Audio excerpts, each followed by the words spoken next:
سلام علی آل یاسین. آپ نے مصائب میں سنا اسے، لیکن اسے ذرا پیغام میں سنیے گا. حضرت علی اصغر ایک موقع ایسا آیا کہ جیسے مضطرب ہیں. کب؟ جب ابا عبداللہ الحسین نے میدان مقتل میں صدا دی حل من ناصر ینصرنا، تو بچے نے اپنے آپ کو جھولے سے زمین پر گرا دیا. یہ اضطراب کی علامت ہے نا.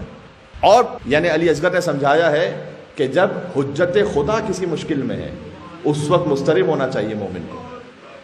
مضطرب ہونے کا موقع وہ ہے کہ اگر میں حجت خدا کی مدد سے دور ہوں، یہ اضطراب کا موقع ہے کہ میں کیوں اس قابل نہیں ہوں کہ میں اپنے زمانے کی حجت کی نصرت کر سکوں. اور اطمینان کا موقع کون سا ہے؟ جب تیر لگا حجت خدا کی گود میں تو بچہ مسکرا دیا. مسکراہٹ اطمینان کی علامت ہے. اگر میں حجت خدا کے کسی کام آ سکا تو یہ ہے اطمینان کی منزل. بات واضح ہو رہی ہے؟ میرا مال، میری عزت آبرو، میرا نفس، میری اولاد اگر حجت خدا کے کسی کام آ جائے، یہ ہے اطمینان کی منزل. اطمینان دنیاوی عیش و عشرت میں نہیں ہے. میں ہرگز یہ نہیں کہنا چاہ رہا کہ آپ حلال لذات کو چھوڑ دیں گے. خود حدیث میں آیا ہے کہ ایک مومن اپنی زندگی میں اس کے 4 وقت ہوتے ہیں. کہیں پر آیا ہے دن میں 3 وقت میں وہ ڈیوائڈ کرتا ہے.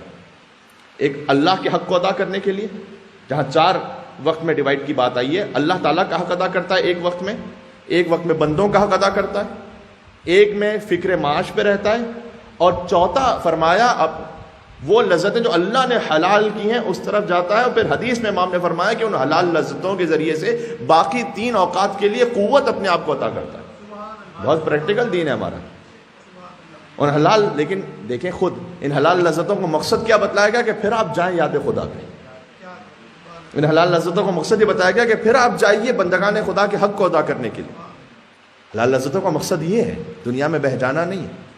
اور پھر آپ کی آخری اطمینان کی منزل یہ ہونی چاہیے کہ میری زندگی میں کوئی ایسا کام ہو رہا ہے کہ میں اپنے زمانے کے حجت امام عصر کی کوئی مدد کر رہا ہوں. ان کے مقصد میں ہم کیا مدد کر سکتے ہیں؟ ان کے مشن میں کوئی مدد کر رہا ہوں کہ میرے گھر میں کوئی ایسی اصلاح ہو رہی ہے، میرے اپنے نفس میں کوئی ایسی اصلاح ہو رہی ہے، میرا مال ان کے کام آ رہا ہے، میری عزت آبرو ان کے کام آ رہی ہے، میری کوئی صلاحیت ان کے کام آ رہی ہے.